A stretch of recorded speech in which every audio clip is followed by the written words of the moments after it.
بعد فاعوذ باللہ من الشیطان الرجیم بسم اللہ الرحمن الرحیم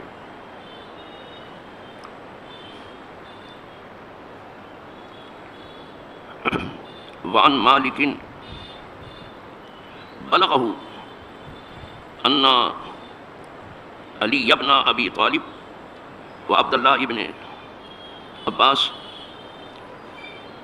کانا یقولان الصلاۃ الوسطی صلاۃ الصبح رواہ فی الموطأ ورواہ الترمذی عن ابن عباس وابن عمر تعلیقا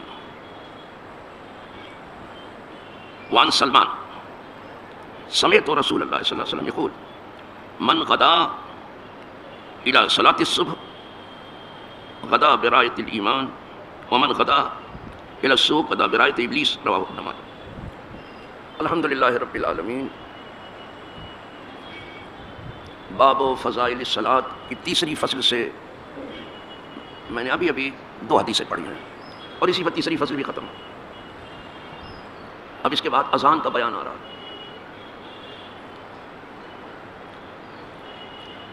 شریعت میں اذان کی بہت بڑی قدر و قیمت ہے، وہ تو جب آپ سنیں گے تو آپ کو اندازہ ہوگا،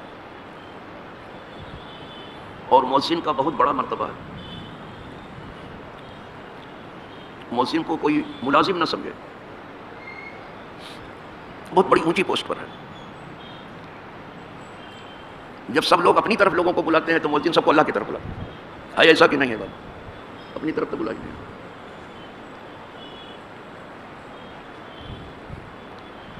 وہ اپنے فائدے کے لیے کسی کو نہیں بلاتا، کہتا آ جاؤ اپنے نفع کے لیے، اپنی بھلائی کے لیے۔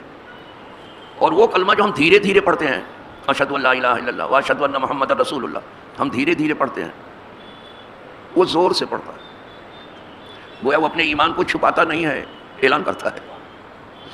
کچھ لوگ ایمان کو چھپانے میں اپنی بڑی ہنرمندی سمجھتے ہیں، ان کو کیا معلوم ہے کہ ایمان کے ظاہر کرنے میں کیا سربلندی ہے، کچھ پتہ نہیں ہے۔ اور پتہ بھی کیسے ہوتا، جب دین سرے سے ٹھیک سے سیکھا ہی نہیں کیسے معلوم؟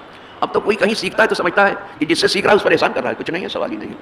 کوئی سیکھنے والا جو سکھا رہا ہے اس پر کوئی احسان نہیں کر رہا، صرف اپنے اوپر کر رہا ہے، صرف اپنے اوپر کر رہا ہے۔ اسی لیے سنانے والے کو بے فکر ہونا چاہیے کہ اگر کوئی سیکھتا ہے تو اپنے نفع کے لیے، نہیں سیکھتا تو وہ جانے اس کا کام جانے۔ کوئی زبردستی کسی کو علم سکھانے کا پابند ہے ہی نہیں، جس کے نصیب میں سیکھے، جس کے نصیب میں نہیں ہے وہ اپنے ادھر ادھر مارا مارا پھرے تو مؤذن کا باب آ جائے گا۔ اور آج کیا بدھ ہے؟ یہ جمعرات کیا ہے؟ بدھ ہے نا؟ اچھا، تو یہ اگر ختم ہو جائے گی تو کل جمعرات کو ہی باب الاذان ہم شروع کریں گے۔ ہم کہیں سبق نہیں روک رہے ہیں اس لیے کہ پتہ نہیں کتنی مہلت عمر ہے، جو بیان سامنے آ جائے پھر تو بہت مشکل ہے کہ یہ سبق آپ کسی سے سنو۔ یہ سمجھ لینا، یہ کوئی بازاری بیان نہیں ہے، اس پر کوئی سودا بازی نہیں ہے، اس پر کوئی اجرت نہیں ہے، یہ بازاری بیان نہیں ہے، یہ کسی پیشہ ور مقرر کا کام نہیں ہے کہ پہلے نذرانہ ہمارے کھاتے میں آنے دو پھر میں گفتگو کروں گا۔ دیکھ لینا سب دنیا میں، تو ایک موقع ہے جس کے نصیب میں سن لینا۔ اور الحمدللہ ایک بہت بڑی دنیا ہے جس کو سن رہی ہے یہ سبق، بہت بڑی دنیا، پوری دنیا میں اس کو سنا جا رہا ہے۔ یہ اور بات ہے، وہ مسئلہ غلط نہیں ہے کہ چراغ تلے اندھیرا، وہ رہے گا، وہ رہے گا، چراغ بھلے نہ ہو لیکن اندھیرا ہے۔ اور کبھی کبھی قریب والے محروم رہ جاتے ہیں اور دور والے نفع اٹھا لیتے ہیں، زیادہ تر یہی ہوا۔ ایک جگہ کہنے والے نے کہا، بہت اچھا کہا ہے، حسن سے بصرہ بلال از حبش صہیبت رو زقاق مکہ ابو جہل اینچے بھولا جب ایسے۔ جب شمع رسالت فروزہ ہوئی تو حضرت حسن بصری بصرہ سے پروانہ وار آئے اور شمع رسالت پر نثار۔ حضرت صہیب رومی روم سے چلے آئے اور حضرت بلال حبش سے چلے آئے، اور مکہ ہی میں رہنے والا ابو جہل اس کو کوئی فائدہ نہیں پہنچا۔ وہیں تھا ابو لہب بھی تھا، ابو جہل بھی تھا، کوئی فائدہ نہیں۔ عتبہ کو نہیں پہنچا، شیبہ کو نہیں پہنچا، جو صنادید قریش کہہ رہے تھے نہیں فائدہ پہنچا۔ انہیں اپنی سرمایہ داری پہ ناز تھا، اپنی سرداری پہ ناز تھا، اپنے بڑے ہونے پہ ناز تھا، کچھ کام نہیں آیا، کچھ کام نہیں آیا۔ مرنے کے بعد ایک گڑھے میں ڈھکیل دیا۔ عرض یہ کر رہا تھا کہ 2 حدیثیں تھیں آج فضائل صلاۃ سے تیسری فصل میں دونوں پڑھ لیا میں نے. پہلی حدیث سنیے. حضرت مالک کہتے ہیں, موطا ابن مالک, امام مالک امام ہے, بلغہ, ان کو یہ خبر پہنچی, حضور سے نہیں سنا, ہم کو ایسی خبر پہنچی ہے, بلغہ, ان کو پہنچی ہے خبر کہ بے شک علی ابن ابی طالب اور عبداللہ ابن عباس رضی اللہ تعالیٰ عنہما یہ دونوں کہتے تھے کہ صلاۃ وسطیٰ صبح کی نماز ہے. میں نے کل کہا تھا نا فجر کی نماز, اور یہ بھی بتا دیا تھا کہ اس میں ایک بھی متصل نہیں, یہ بھی متصل حدیث نہیں ہے.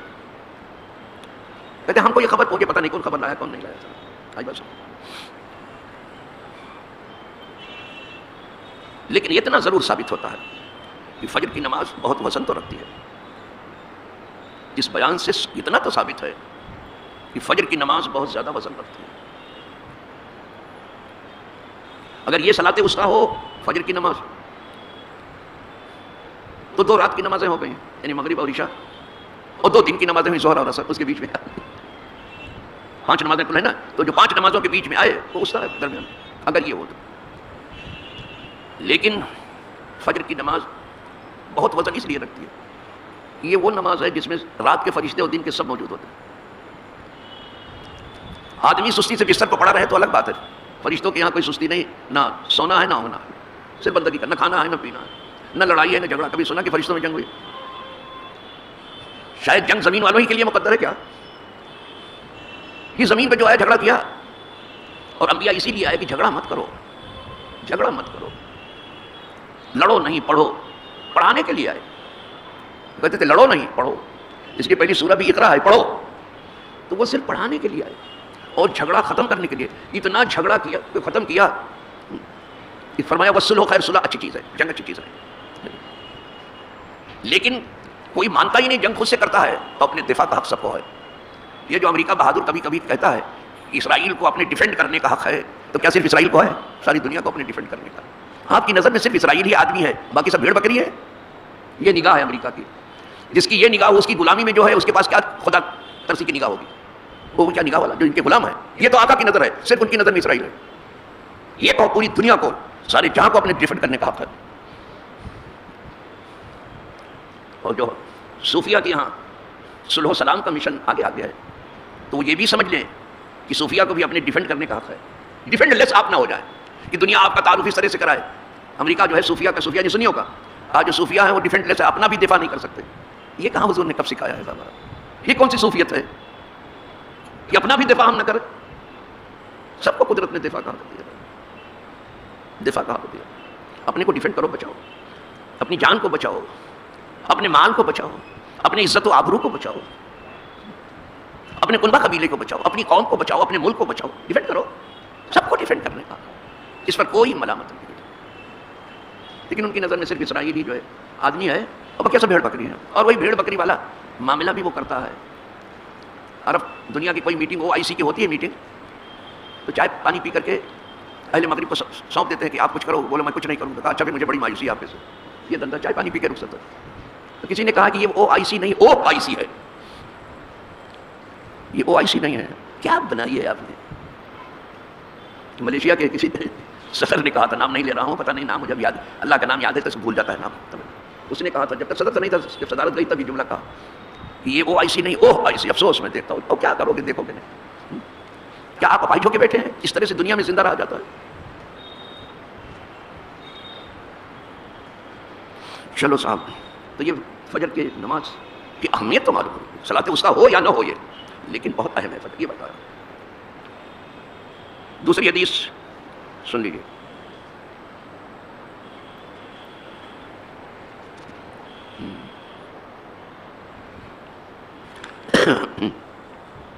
دوسری حدیث حضرت سلمان سے ہے, اور جلیل القدر صحابی. یہ حدیث جو ابھی میں نے پڑھی ہے, یہ اس کو موطا میں امام مالک نے روایت کیا, اور ترمذی نے ابن عباس سے اس کو تعلیقاً, یعنی شروع کی سند نہیں کہ شروع میں کسی نے کہا, جو پہلی والی حدیث ہے. دوسری حدیث ہے سلمان سے, کہتے ہیں کہ سنا میں نے, یہ متصل ہوئی, سنا میں نے رسول اللہ کو فرماتے ہو, یہ متصل ہوئی, یہ حدیث متصل ہوئی. اس کو بہت پسند ہے.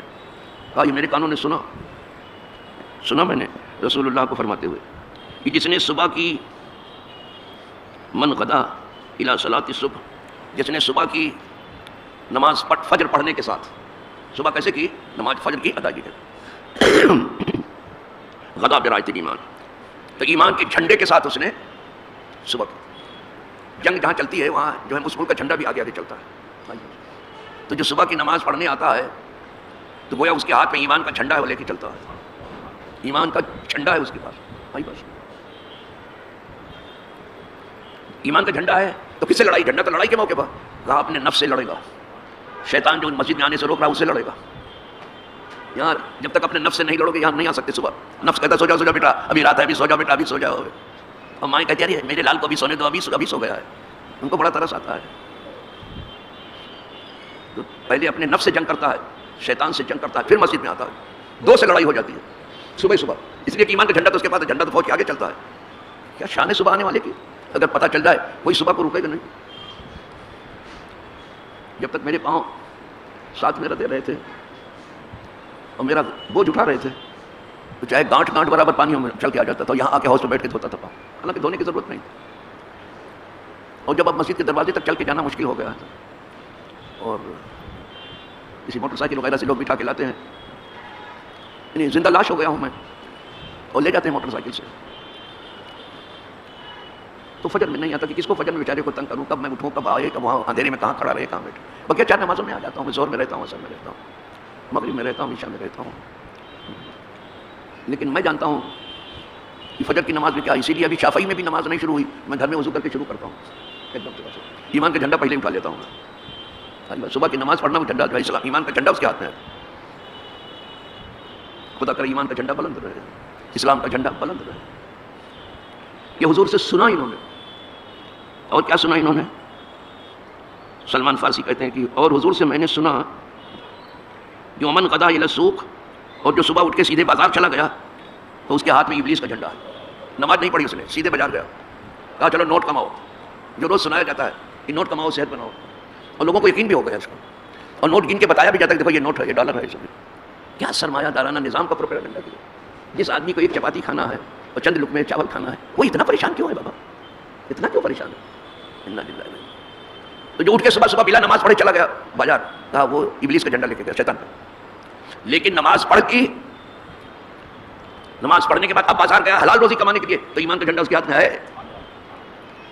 دکھایا حضور نے یہ کہ صبح اٹھ کے تمہیں بازار یاد نہ آئے، نماز یاد آئے، یہ دکھانا ہے.